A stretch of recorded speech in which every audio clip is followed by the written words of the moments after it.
terve tuleva. Oleme siin ikka Levis ja nüüd otsustasime Martiniga, et teeme siis minu unistuste auto review. See on üks mu affordable autosid, mis ma saaksin endale lubada ja mida ma tahaksin võib-olla osta endale, aga pole saanud veel. Ja siis see on üks mu unistuste auto, kuna see mootor on legendaarne juba. Ja siis mõtlesime, et lähme teeme tiiru ja vaatame, kuidas -32-ga ja õhtul siin Levis toimib see auto. Tahaks küll suvel lasta kehalas näiteks, aga teeme praegu sellise review ja siis vaatame suvel äkki saame uuesti teha update'i. Et proovime ära ja vaatame, kuidas siis 1.6-ga võrreldes on. Mis spekid on? Spekid on siis, mis aastad on? 2007. 2007 aasta 335. Tuuni ei ole praegu, sest et sõidud Levis. Nii et täitsa stokk. Aga nii palju, kui ma sõita juba saanud, siis on väga hea dünaamikaga mootor ja täiega naudin helisid, kuigi see on jumala vaikne isegi. See on ridaga uus 2 turboga 225 kilovatti siis. Et see on põhimõtteliselt tehase spek minu 46-st, ehk siis igatepidi parem, sest et BMW seda teid mitte mingi Max Speedingroads turboga vend. Et see on kõik parem kui minu turbokas, aga kõvasti kallim ka muidugi, nii et jah, vaatame, kuidas ta sõidab ja mis ma arvan temast, kas on mõtet osta vahesti või ei ole. Nii et nüüd sõidame siin linna vahel praegu ja hakkasime vaatama, mis lisad on üldse. Ja mina, kui ma vaatan autot, siis ma vaatan 2 asja, kas kõik lisad või mitte ühtegi lisa. Sest et kõige parem on see, kui sa ei pea muretsema mingi väikest asjade pärast. Minimaalselt, mis võiks olla, aga ei pea olema, on istmesoojendus, mis siin on, kliima ja püsikas. Ja ainsad asjad, mis sul reaalselt vaja on, istmesoojendus vaja ei ole, aga see on hea talvel. Eriti praegu -32-ga. Nii et need siin on olemas, ülejäänud lisasid polegi vaja, katusluuki ei ole, ekraani pole, mis E90 puhul mul on nagu väga meeldib, et kui ekraani ei ole, siis sa näed ikka ka nagu, sõidad nagu normaalse autoga, nagu 46-ga.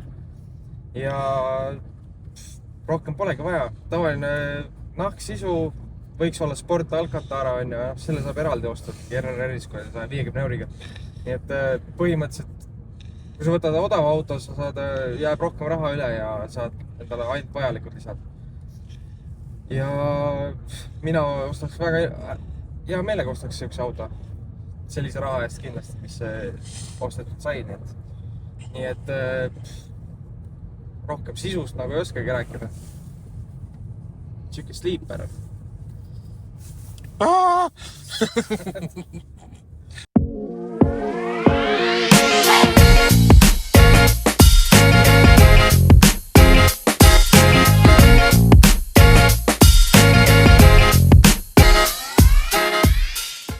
Üldine sõidutunnetus on küll nagu väga hea, nagu ilmselgelt see kodune, sest et see BMW ja mul endal on E87, mis on küll veits, tunned on kergem, aga kas ta reaalselt on, ei tea, aga väga kodune tunne on selles autos.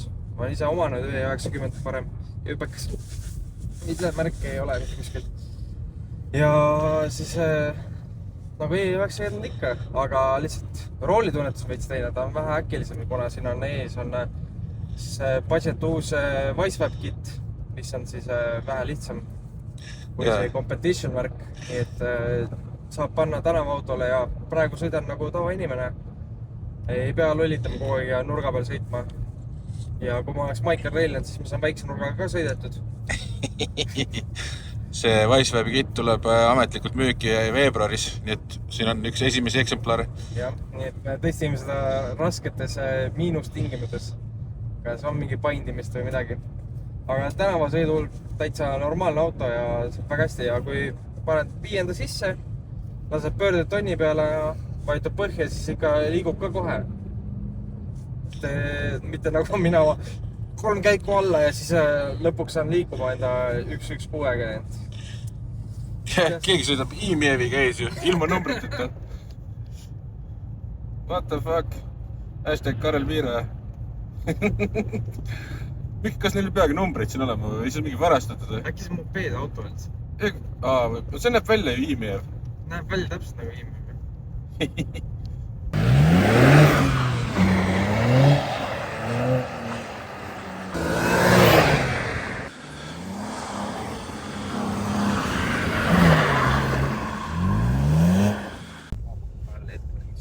panen. Oh, saagu valgus.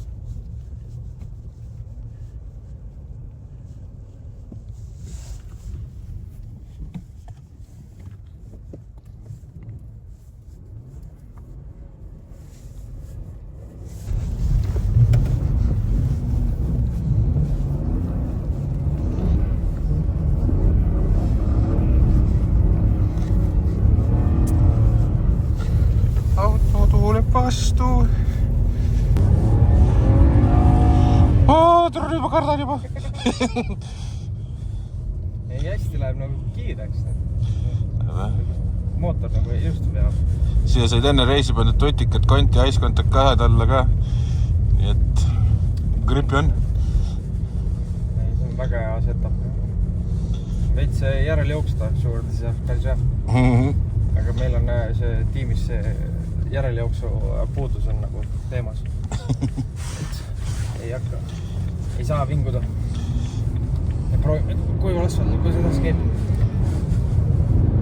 Proovi mitte wheel spinning tekitada. Proovime!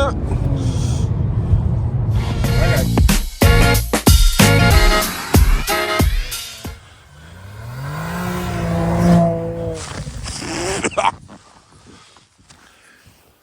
Oi, блядь.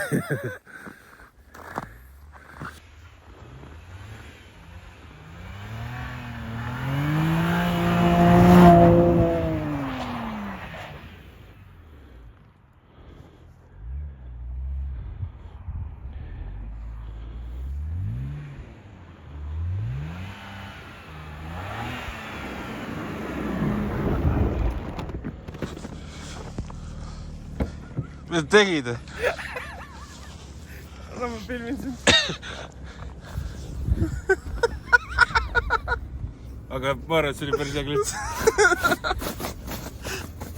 Nii, aitab tänaseks või? Ütleb jah. Võtad kokku või? Jah, võtame kokku, et ma arvan, Martin tegi väga hea valiku valides selle auto. Miks tossab sealt? Ma ei tea, ma arvan, et lund lihtsalt puudrit lendas igale poole. Igatahes minu arust see on ideaalne auto. Aastaringselt saab driftida, saab tööl käia, saab ÜV peale, saab kõik asjad teha ja jõust ja elu sees puudus aastaringselt. Ja ma arvan, et siin on potentsiaali veel jõuks maa ja taevas veel. Nii et aitäh sulle. Aitäh sullegi, et mul tegid väga mõnusat mereks -30-ga. Ei, minu arust see on ulme jah, ma pean ikka endale ka süüks auto ostma ja see hakkamegi streeti ja tööl käima süüks autoga, nii et Kus puudrises sõit oli? Veidralt libedam. Et 30-ga harjud ära, et sul on pidamist igal pool juba, aga siin puudri sees on nagu isegi libedam. Et jah, lähme koju.